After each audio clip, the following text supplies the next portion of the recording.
The Galactic Council chamber hummed with the self-satisfied energy of beings who had never been wrong about anything in their extremely long lives.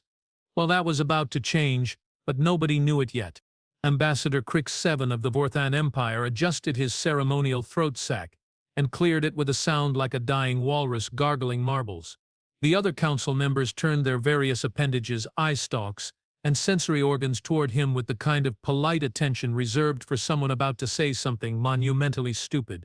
Esteemed colleagues, Crix 7 began, his voice carrying the kind of pompous authority that could make even the most patient being want to throw something heavy at his head. Today we address the problem of the third planet in the Sol system. A collective sigh rippled through the chamber. The humans again. Always the humans. Counselor Vexel of the Crystalloid Federation leaned forward, her translucent blue skin shimmering with annoyance.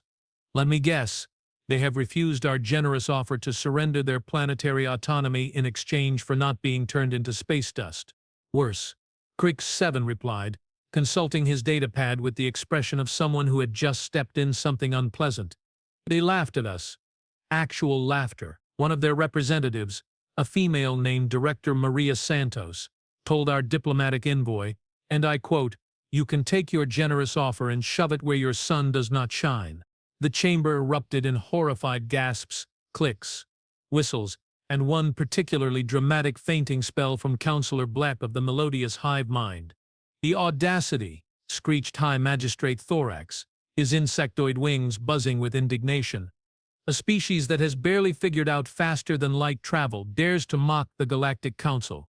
"Indeed," Crix 7 nodded gravely. Which brings us to today's agenda item 47B, Comprehensive Economic and Military Sanctions Against the Human Species, Designation Sol. The vote was unanimous. Of course it was. After all, what could a bunch of hairless primates possibly do against the combined might of 47 advanced civilizations? It was not like they had been paying attention to exactly what these particular hairless primates had been up to lately. That was their first mistake, but definitely not their last. 3 hours after the sanctions went into effect, Director Maria Santos sat in the emergency bunker beneath the United Earth Defense Command headquarters, sipping coffee that could probably strip paint and reading the official notice of Galactic Sanctions, with the kind of grin that made smart people nervous. "So," she said to the assembled room of Earth's finest military minds, scientists and the occasional person who was just really good at breaking things, "they think they can cut us off from galactic trade, freeze our assets in the Galactic Banking Consortium, and prohibit any species from providing us with military aid." General Marcus Webb, a man whose mustache had seen more action than most entire armies, leaned back in his chair and chuckled. That is adorable. "Did they also include a strongly worded letter about our table manners?" "Even better," Maria replied, holding up a section of the document. "They have given us 72 hours to reconsider our position and submit to the will of the galactic community or face the consequences of our rebellion." Dr. Elena Vasquez, head of the Theoretical Physics Division and owner of several patents that would make Einstein weep with joy, raised her hand. "Director Santos, should I assume that Project Lighthouse is now authorized for immediate deployment?" Maria's grin grew wider. "Dr. Vasquez, I am officially authorizing Project Lighthouse, Project Blackout, and Project Oh Hell No. The gloves, as they say, are coming off."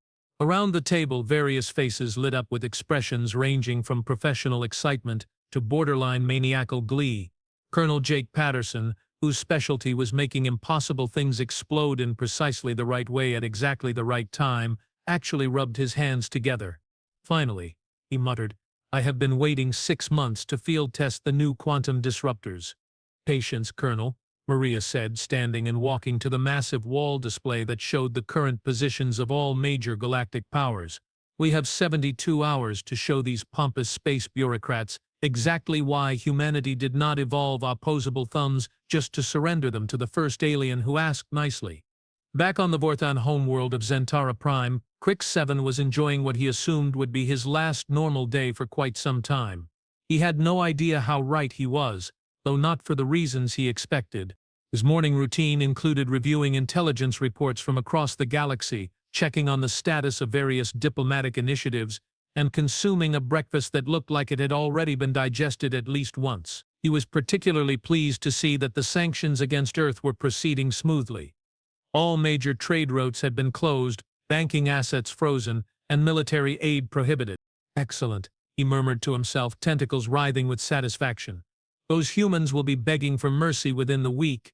His assistant, a nervous creature named Plix, who looked like a cross between a mushroom and a filing cabinet, scuttled into the office with fresh reports. Sir, Plix said in the kind of voice that suggested imminent bad news, we have received some unusual communications from our monitoring stations. What kind of unusual? Creek 7 asked, not bothering to look up from his breakfast. Well, sir, it appears that several human vessels have left their solar system. Long-range sensors indicate they are traveling at speeds that should not be possible with their current technology. Creek 7 finally looked up, his primary eye stalks focusing on his assistant with the sharp attention of a predator. Define should not be possible. They appear to be exceeding the theoretical maximum for their known propulsion systems by a factor of 12. There was a long pause, the kind of pause that occurs right before someone realizes they have made a terrible mistake. 12. Crick 7 repeated slowly. Yes, sir. And sir, they are heading directly toward the major population centers of all council member species. Another pause. This one longer and considerably more uncomfortable. How many ships? Current count is 47, sir. One for each member of the council. Rick 7 felt something cold and unpleasant settling in his secondary stomach. Lex, get me a direct line to High Command. Now, on the bridge of the UES Defiance, Captain Rebecca Torres watched the tactical display with the satisfied expression of someone whose job had just become significantly more interesting. The ship was humanity's newest and most advanced stealth vessel, equipped with technologies that had been developed in secret for exactly this kind of situation. Navigation, time to target, she called out. 47 hours, 32 minutes, Captain, came the crisp reply from Lieutenant David Chen at the navigation station. Excellent. Communications. Any word from the other task forces? All ships report ready, Captain. Project Blackout packages are armed and ready for deployment. Captain Torres allowed herself a small smile. The Galactic Council had made the classic mistake of assuming that humanity would play by their rules. What they had failed to understand was that humans had never been particularly good at following rules, especially rules imposed by others. Very good, maintain stealth protocols, and continue on course. It is time to remind the galaxy why predators should not underestimate their prey. The first sign that something was seriously wrong came exactly 68 hours after the sanctions had been imposed. It started on Zentara Prime, the Vorthan capital world, during the evening rush hour, when millions of beings were trying to get home from their various jobs of being superior to everyone else in the galaxy. The lights went out. Not just some lights, all of them. Every electrical grid, every power station, every backup generator, every emergency system. The entire planet's technological infrastructure simply stopped working, as if someone had reached out and flipped a cosmic switch labeled off. The confusion was immediate and absolute. Vorthis stumbled through darkened streets, their natural bioluminescence providing the only illumination as they tried to figure out what had happened to their supposedly indestructible power network. In the emergency bunker deep beneath the capital city, Crick 7 found himself in the unique position of trying to coordinate a crisis response using technology that consisted primarily of candles and very loud shouting. What is the status of our communications array? He bellowed into the darkness. Dark, sir, came the reply from somewhere to his left. Orbital defense platforms. Also dark, sir. Space traffic control. Sir, I am beginning to detect a pattern here. Before Crick 7 could respond with something suitably withering, a new voice cut through the darkness. It was coming from the emergency backup communications system, which ran on ancient technology that was apparently immune to whatever had killed everything else. Attention Zentara Prime, the voice said in perfectly accented Vorthon. This is Captain Rebecca Torres of the United Earthship Defiance. We are currently in orbit around your world, though your sensors cannot detect us because, frankly, we are much better at this than you thought we were. The bunker fell silent except for the sound of several important officials quietly reconsidering their life choices. By now you have probably noticed that your power infrastructure has experienced what we humans call a significant technical malfunction. We prefer to call it a demonstration of why sanctions are a bad idea. You see, While you were busy being diplomatically superior, we were busy figuring out how to turn your entire electrical grid into an expensive paperweight using quantum field manipulation and a healthy dose of spite. Crix 7 felt his throat sac deflating with what he was beginning to recognize as the early stages of panic. But wait, the human continued, and Crix 7 could actually hear the smile in her voice. There is more. Because we believe in fairness, we have arranged similar demonstrations for all 47 council member worlds. Right about now, your colleagues are experiencing the same educational opportunity that you are enjoying. As if summoned by her words, emergency communications began flooding in from across the galaxy. The Crystalloid Federation's capital world of Nexus Prime had gone dark. The insectoid homeworld of the melodious hive mind was experiencing what their panicked reports described as total systemic electrical failure. Even the mighty Draconian Empire, with their supposedly impregnable defense networks, were reporting complete technological blackouts across all major population centers. Now, Captain Torres continued, we know what you are thinking. You are thinking, but surely these primitive humans cannot maintain this effect indefinitely, and you would be absolutely right. We estimate that your power grids will remain non-functional for approximately 67 hours and 38 minutes, just long enough to make a point. Crix 7 found his voice, though it came out as more of a strangled croak. What? What do you want? Oh, how thoughtful of you to ask. We want you to revoke the sanctions. All of them, immediate. We also want a formal apology for the inconvenience, though we suspect you are going to be too busy dealing with the complete collapse of your orbital infrastructure to draft anything particularly eloquent. You cannot do this.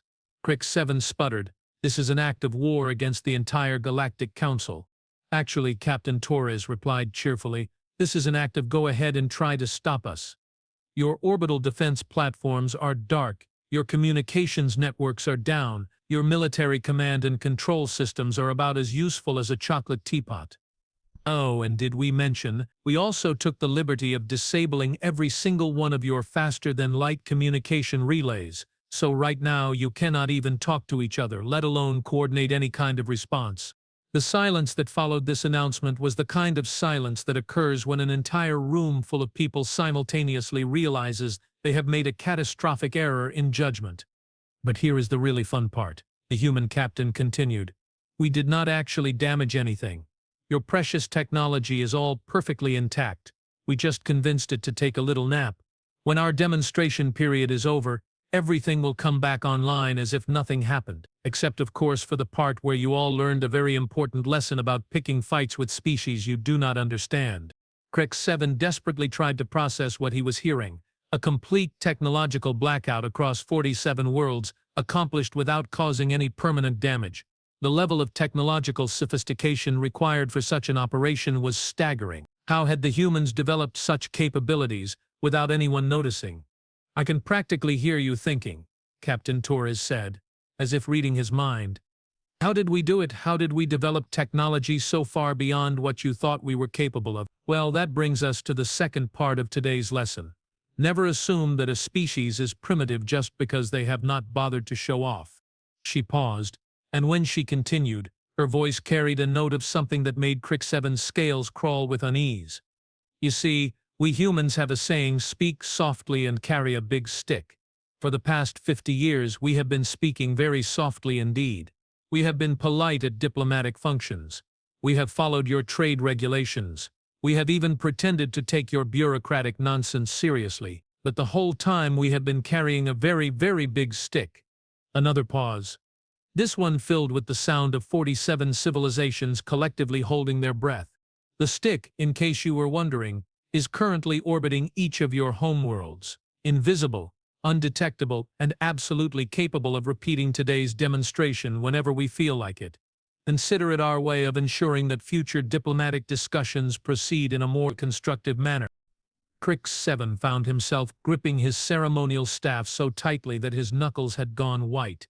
Around him, the emergency bunker was filled with the sounds of panicked consultation, desperate attempts to contact other council members, and what sounded suspiciously like someone quietly weeping.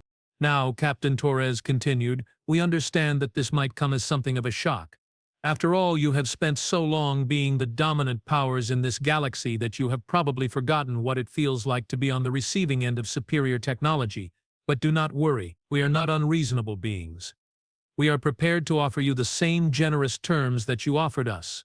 The temperature in the bunker seemed to drop several degrees.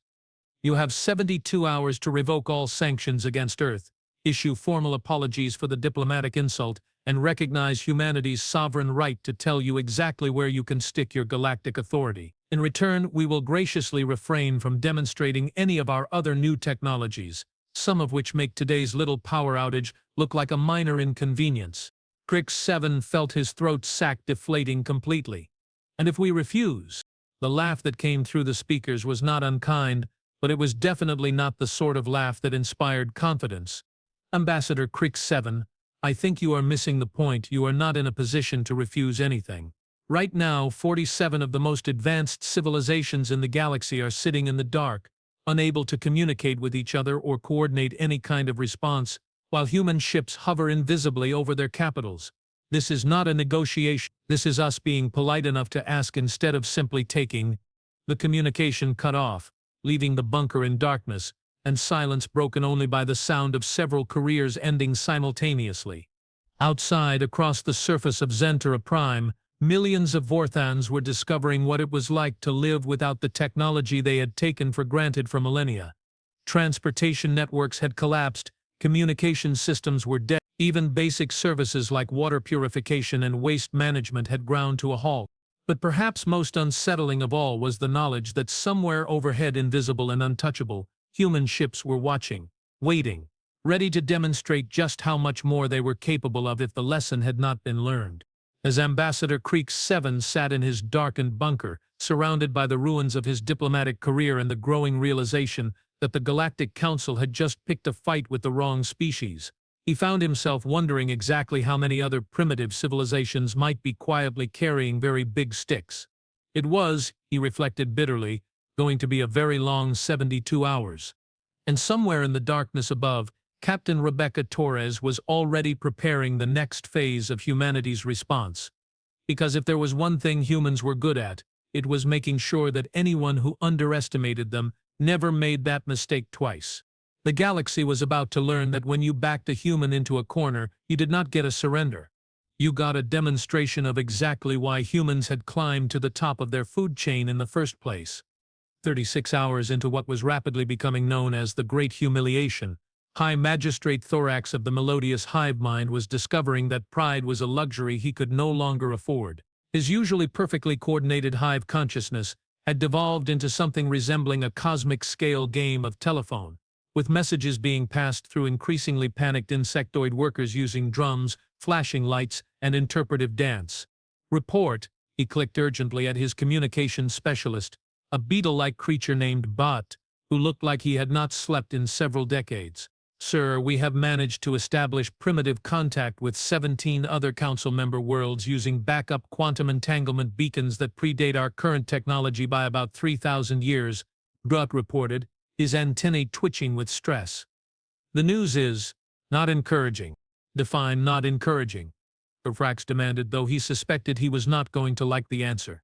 Well, sir, the Draconian Empire attempted to launch a retaliatory strike using their reserve fleet of ships equipped with older, non-networked systems, and they made it approximately 47 minutes into space before every single vessel simultaneously developed what their engineers are calling catastrophic propulsion failure. All ships are currently drifting in space, completely powerless, with their crews having to be rescued by civilian transport vessels that are apparently immune to whatever the humans are doing. Thorax felt his wing casings beginning to itch, which was never a good sign. How is that possible? Those ships were not connected to any networks that could be compromised. That is where it gets interesting, sir. According to the preliminary reports, the humans did not hack anything.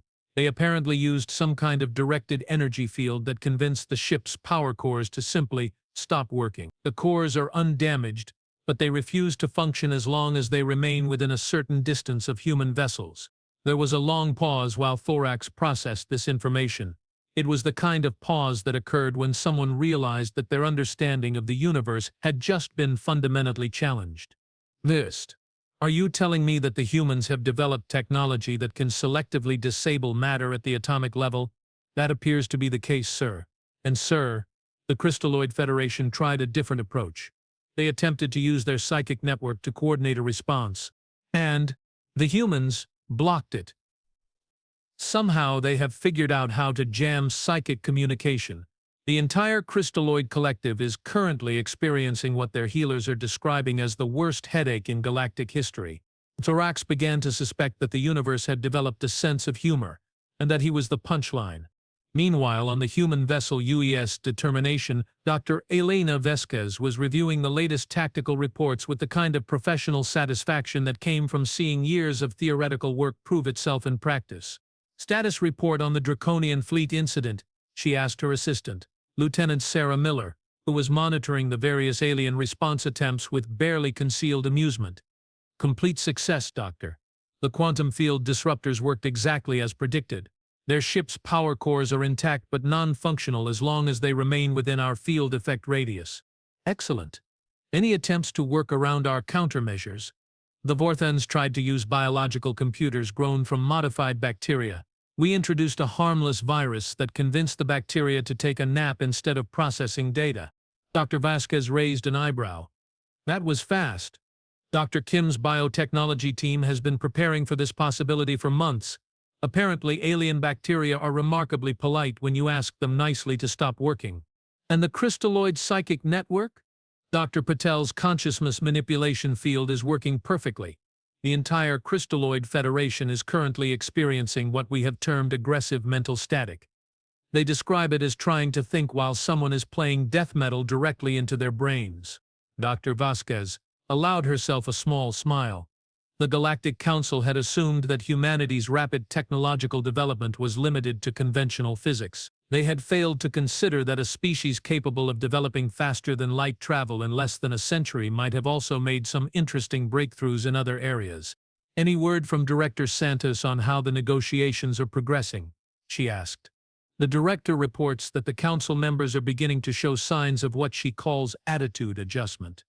Apparently, spending a day and a half without basic utilities has a remarkably clarifying effect on diplomatic priorities. On Nexus Prime, Counselor Vexa was learning that being made of living crystal had both advantages and disadvantages during a planetary blackout. The advantage was that she could provide her own light source. The disadvantage was that everyone could see exactly how much she was glowing with rage and frustration. Her emergency council session was being held in a cave system beneath the capital city, illuminated by the natural bioluminescence of various council members and the occasional chemical torch. It looked less like a meeting of galactic leaders and more like a support group for beings who had made spectacularly poor life choices. The situation is untenable, she declared to the assembled group, her crystalline form pulsing with indignation. We cannot simply allow a primitive species to dictate terms to the entire Galactic Council. With respect, Counselor Vexa, came a voice from the shadows. I think we need to seriously reconsider our definition of primitive. The speaker was Ambassador Glorp of the Tentacled Commerce Guild, a being who looked like someone had crossed an octopus with a financial calculator and given it a really bad attitude about customer service. They have demonstrated capabilities that should not exist according to our understanding of physics, Glorp continued, selective matter manipulation, psychic interference, and somehow they have made their ships completely undetectable to our sensors. These are not the achievements of a primitive civilization, but their fastest ships should barely be capable of interstellar travel. Vexa protested. Their most advanced weapons should be crude fusion devices. How can they possibly have developed such advanced technology without anyone noticing? Perhaps, suggested a new voice, we were not paying attention to the right things. The speaker was Counselor Zephyr of the Ethereal Collective, a being that looked like someone had tried to sculpt fog into a vaguely humanoid shape and given up halfway through. The Ethereals were known for their philosophical nature and their annoying tendency to be right about things that everyone else was wrong about. Explain, Vexa demanded. We have been monitoring human technological development for 50 years, Zephyr continued in the sort of voice that suggested profound thoughts and expensive therapy. But we have been monitoring the wrong metrics. We looked at their ships, their weapons, their communication systems. We judged them by the standards of what we consider important. And We failed to notice that they were developing technologies in areas we had never considered important. Matter manipulation at the quantum level, consciousness interference fields, selective electromagnetic disruption. They were not trying to build better ships or bigger guns. They were rewriting the fundamental rules of how technology interacts with reality. The cave fell silent as the implications of this sank in. It was the kind of silence that occurred when a room full of very intelligent beings simultaneously realized they had been outsmarted by someone they had dismissed as inferior. "So what you are saying," Vexa said slowly, "is that while we were measuring the size of their guns, they were figuring out how to make all guns stop working entirely." "Precisely. And now they are holding 47 worlds hostage with technology that we cannot understand, cannot counter, and apparently cannot even detect." "Also precisely." Vex's crystalline form flickered with what could charitably be described as despair. "How long until the 72-hour deadline expires?" Glorp consulted what appeared to be a sundial made of kelp. "Approximately 34 hours, 17 minutes. And our options are surrender unconditionally or spend the rest of eternity sitting in caves conducting government business by candlelight." The final 24 hours of humanity's ultimatum played out with the inexorable momentum of a cosmic tragedy. Across the galaxy, the most advanced civilizations in known space were reduced to communicating via smoke signals, carrier birds, and in one particularly desperate case, a complex system involving trained dancing lobsters. The Galactic Council's emergency session, now in its second day, had devolved from a formal diplomatic gathering into something resembling a support group for the terminally humbled. Various species representatives sat around their cave, taking turns to share their feelings about the situation and receiving comfort from others who were dealing with similar technological withdrawal symptoms. "I think the hardest part," Ambassador Creek 7 was saying, "is accepting that everything we thought we knew about human capabilities was completely wrong. I mean, yesterday I was considering them for pest control status. Today they have turned our entire civilization into an elaborate camping trip." Murmurs of agreement rippled through the cave. Counselor Vexa nodded sympathetically. "I know exactly what you mean. This morning I tried to activate my personal holographic assistant and ended up talking to a rock for 20 minutes before I realized my mistake." "At least rocks do not judge you," muttered High Magistrate Thorax. "My hive mind is currently running on what amounts to an insectoid version of semaphore flags. Do you have any idea how embarrassing it is to convey complex tactical information through interpretive antenna movements?" As the deadline approached, various species had attempted increasingly desperate measures to break free from humanity's technological stranglehold. The Quantum Mechanics Guild had tried to build new devices using completely different technological principles, only to discover that human countermeasures seemed to adapt in real time to anything they created. The Psionic Brotherhood had attempted to use pure mental energy to restart their systems, which had resulted in what their healers were now calling the Great Psychic Feedback Loop of Regret. Apparently, trying to restart a human-disabled computer using psychic powers was roughly equivalent to trying to perform brain surgery on yourself using only positive thinking and aggressive wishful thinking. But perhaps the most telling failure had come from the ancient archive keepers, a species so old that they remembered when the galaxy was still under warranty. They had attempted to contact humanity using communication methods that predated current technology by millions of years, thinking that surely the humans could not have anticipated such ancient protocols. The response had been immediate and devastating. Not only had the humans demonstrated that they could intercept and decode communications from any technological era, but they had responded using the same ancient protocols, in perfect archaic syntax, with a message that roughly translated to "nice try, but we have been expecting this since Tuesday." With 6 hours remaining until the deadline, Director Maria Santos was enjoying what was shaping up to be the most satisfying cup of coffee in human history. The emergency command bunker had been transformed into something resembling mission control for the galaxy's most successful practical joke, with screens displaying the status of all 47 target worlds and a continuous stream of increasingly panicked alien communications. "Status report," she called out to the room in general. "All target worlds remain dark," reported Colonel Patterson, who was monitoring the technical aspects of their demonstration with evident professional pride. "No successful attempts to circumvent our countermeasures, though points for creativity to whoever tried to restart their grid using trained electric eels. any signs of organized resistance. The Draconian Empire is attempting to coordinate a response using stone tablets and very fast runners, replied Dr. Vasquez. Current estimated communication time between their major military installations is approximately 4 days per message. Excellent. What about diplomatic responses? Lieutenant Miller consulted her tablet. We are receiving surrender offers at a rate of approximately 1 every 3 minutes. Current count is 437 formal apologies, 612 requests for mercy, and 1 marriage proposal. Marriage proposal? Ambassador Flerbel of the Gelatinous Confederacy apparently finds our technological superiority attractive. The translation software suggests something about humans being impressively dominant and are remarkably shiny. Maria paused. I am not sure how to respond to that. Standard diplomatic rejection letter. Director. We have templates. Moving on. Any attempts at negotiation? Counselor Vexa transmitted a formal request for what she called a reasonable terms of surrender. Specifically, she wants to know if we would accept partial compliance with our demands in exchange for restoring power to essential services like hospitals and sewage treatment plants. Maria considered this for a moment. The truth was, humanity's demonstration had been carefully designed to avoid causing genuine humanitarian crises. Their quantum field disruptors were sophisticated enough to maintain power to critical medical facilities and life support systems while shutting down everything else. But the aliens did not need to know that.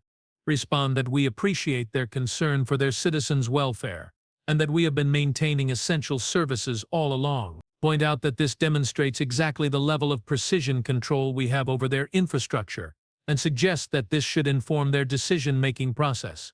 Understood, Director. Anything else? Yes.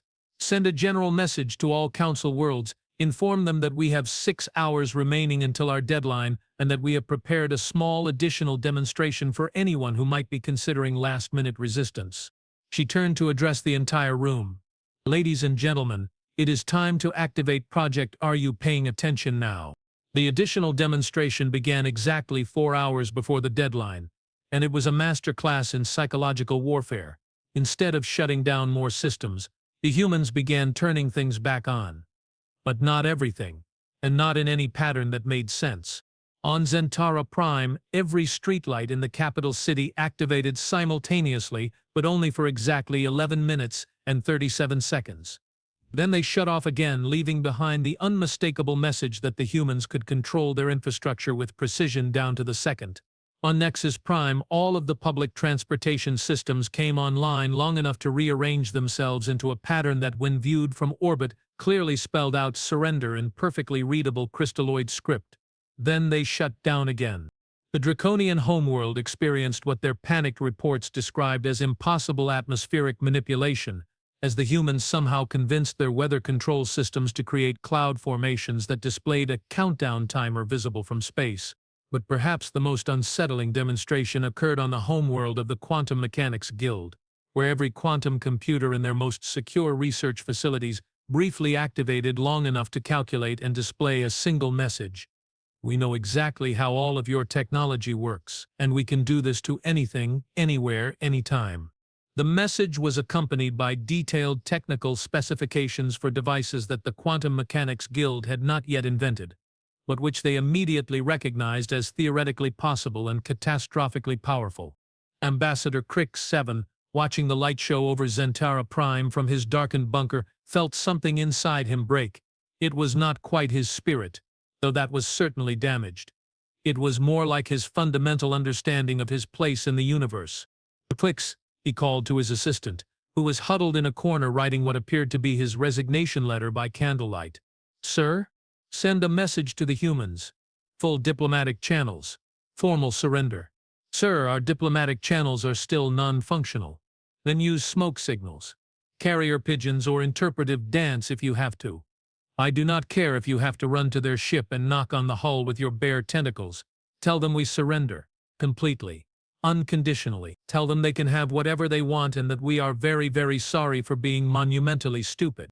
Similar scenes were playing out across the galaxy as the reality of the situation finally penetrated even the thickest skulls in the Galactic Council. Humanity had not just demonstrated superior technology, They had demonstrated the ability to selectively disable any technology anywhere with surgical precision and apparently unlimited range. The implications were staggering. If humans could shut down power grids, they could presumably restart them. If they could disable ships, they could probably destroy them entirely. If they could manipulate matter at the quantum level with such precision, what else could they do? The marriage proposal count had reached 37. With exactly 1 hour and 12 minutes remaining until the deadline, every member of the Galactic Council had formally surrendered. The humans, displaying what could only be described as professional courtesy, responded to each surrender with identical messages thanking them for their wise decision and informing them that normal operations would resume shortly after the completion of standard diplomatic procedures. Director Maria Santos stood before the wall display in the command bunker, watching as the last few holdout worlds transmitted their formal capitulations. The entire operation had gone exactly according to plan, which was both satisfying and slightly disappointing. She had been hoping for at least one species to try something genuinely creative. "All worlds have surrendered, Director," reported Lieutenant Miller. "Formal documentation is still being transmitted, but every member of the Galactic Council has agreed to revoke all sanctions, issue public apologies, and recognize Earth's sovereign independence." "Excellent. What about our terms for ongoing diplomatic relations?" "Also accepted. Establishment of formal embassy on each world, most favored species trade status, access to galactic communication networks, and mutual defense agreements. Several worlds have also volunteered to provide what they call tribute in exchange for assurance that we will not repeat today's demonstration." "We are not interested in tribute," Maria said firmly.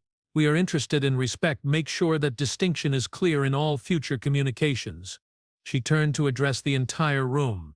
"Ladies and gentlemen, you have just participated in the most successful diplomatic initiative in human history. In 72 hours we have gone from being a sanctioned outcast species to being the most influential power in the galaxy, and we did it without firing a single shot or causing a single casualty." The room erupted in applause, cheers, and what sounded like someone opening a bottle of champagne despite the fact that they were supposed to be maintaining professional decorum. "Dr. Vasquez," Maria called out, "how long until we can begin restoring power to all affected worlds?" "All systems will be fully operational within 6 hours of the deadline expiration, Director. We will begin with essential services and work our way up to full restoration over the following 24 hours. "Perfect. Colonel Patterson, what is the status of our stealth vessels?" "All ships report ready to maintain current positions indefinitely, Director. The aliens still cannot detect us, and frankly I do not think they want to try." Maria nodded. The stealth ships would remain in position around major alien worlds for the foreseeable future, serving as a gentle reminder that humanity's technological capabilities were not going anywhere. "Communications. Prepare a general broadcast to all Council worlds. Text as follows." She paused for a moment, considering her words carefully. This message would define humanity's relationship with the galaxy for generations to come. "To the members of the Galactic Council, we thank you for your prompt and reasonable response to our diplomatic initiative. Effective immediately, all sanctions against Earth are revoked, and normal diplomatic relations will resume. We look forward to a long and mutually beneficial relationship with all species, based on the principles of respect, cooperation, and the understanding that technological superiority does not grant the right to impose one's will on others." She paused again, allowing herself a small smile.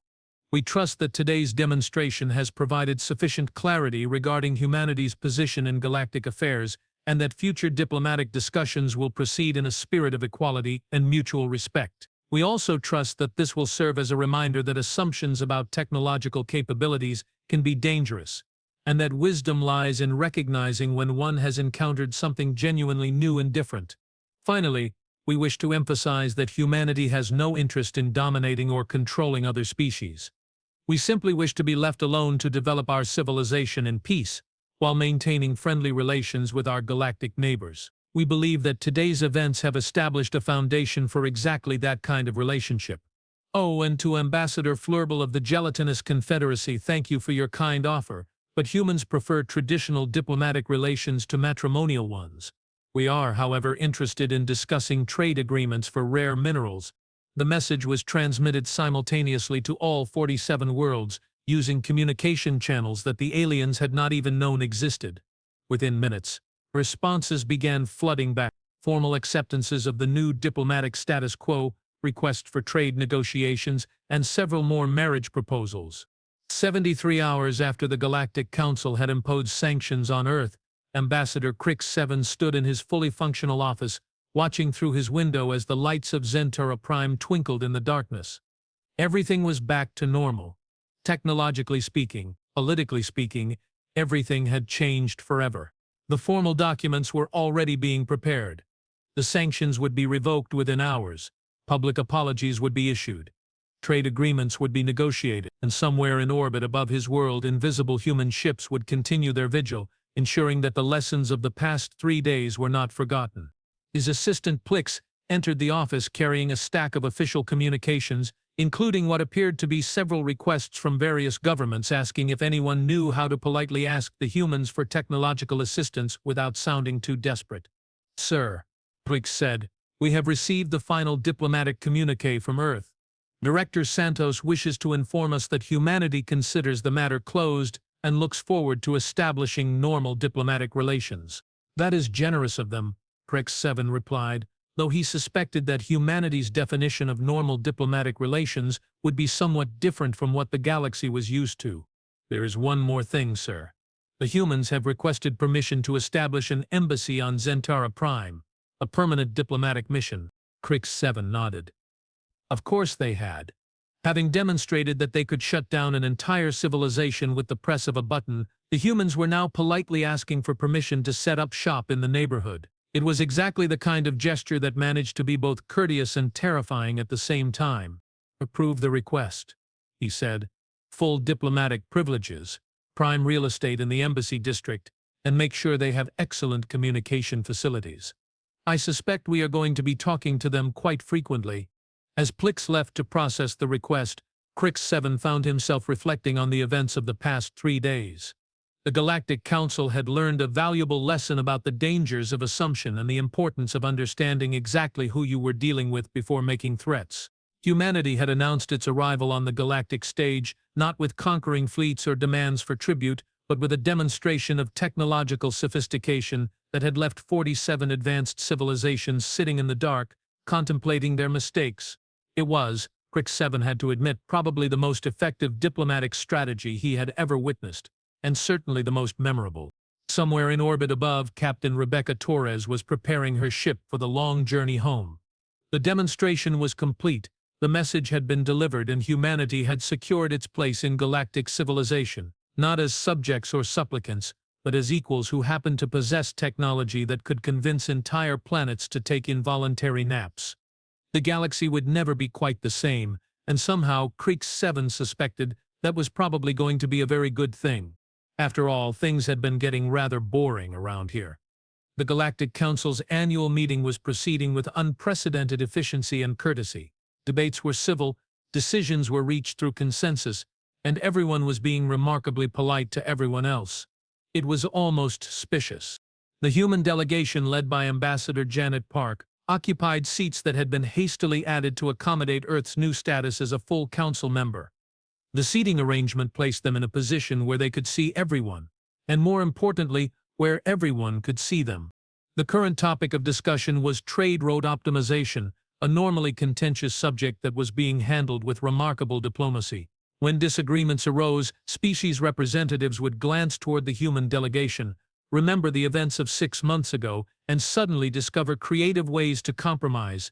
Ambassador Park was taking notes on a tablet that looked suspiciously advanced compared to the technology that other species were using. Every so often she would make a comment or suggestion that demonstrated an understanding of galactic politics and economics that should not have been possible for such a new species. The marriage proposals had finally stopped, though several species had developed what could only be described as crushes on human technology. The Gelatinous Confederacy had requested 17 different trade agreements, all of which seemed designed primarily to ensure regular contact with human representatives. During a break in the proceedings, Councillor Vex approached Ambassador Park with the kind of carefully neutral expression that suggested an important conversation was about to occur. "Ambassador Park," she said, "I hope you do not mind a personal question. Not at all, Counselor Vexa. How long have humans actually been capable of the technologies you demonstrated 6 months ago? Ambassador Park smiled the kind of smile that suggested depths of knowledge and carefully managed information. That is an interesting question, Counselor. How long do you think we have been capable of them? Based on our analysis of your technological development patterns, you should have needed at least another century to develop such capabilities. But based on the sophistication of what we witnessed, I would estimate that you have been working on these technologies for at least 50 years. That is a very reasonable estimate. Vexa waited for a more definitive answer, but none came. After a moment, she tried a different approach. Are there other human capabilities that we should be aware of? We prefer to think of ourselves as a peaceful species, Counselor Vexa. We have no interest in demonstrating additional capabilities unless circumstances require it. Which was, Vexa realized, both a reassurance and a warning wrapped up in diplomatic language. It was also exactly the kind of answer that humans seem to specialize in: informative, polite, and completely unhelpful if you were trying to figure out exactly how worried you should be. As the council session resumed, Ambassador Park returned to her note-taking, occasionally offering suggestions that helped resolve disputes with remarkable efficiency. The other species listened carefully to these suggestions, partly because they were good ideas, and partly because everyone was very interested in staying on humanity's good side. The galaxy had learned to appreciate having humans around. They were excellent mediators, generous trading partners, and remarkably helpful when it came to solving technical problems. They were also, everyone remembered, capable of turning any planet into an extended camping trip if anyone got too creative with their diplomatic ambitions. It was, all things considered, a very effective foundation for galactic peace.